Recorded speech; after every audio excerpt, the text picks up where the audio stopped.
Hi friends, டேஸ்டியான உருளைக்கிழங்கு stuffing வச்சு பிரெட் பஜ்ஜி எப்படி செய்யுதுன்னு பார்க்கலாமா? டேஸ்ட்டு சூப்பராக இருக்குங்க.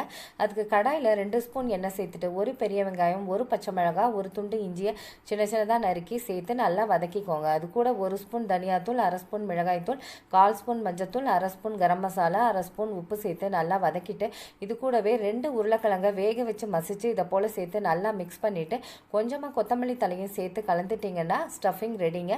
இப்போ ஒரு மிக்சிங் பவுலில் 1/2 கப்பு கடலை மாவு, 2 ஸ்பூன் அரிசி மாவு, 1/4 ஸ்பூன் மஞ்சத்தூள், 1/2 ஸ்பூன் மிளகாய்த்தூள், 1/2 ஸ்பூன் உப்பு, 1 ஸ்பூன் ஓமம், கொஞ்சமாக கொத்தமல்லி தலை சேர்த்து நல்லா கலந்துட்டு கொஞ்சம் கொஞ்சமாக தண்ணி சேர்த்து நல்லா கலந்துட்டு இந்த அளவு கலந்து வச்சுக்கோங்க.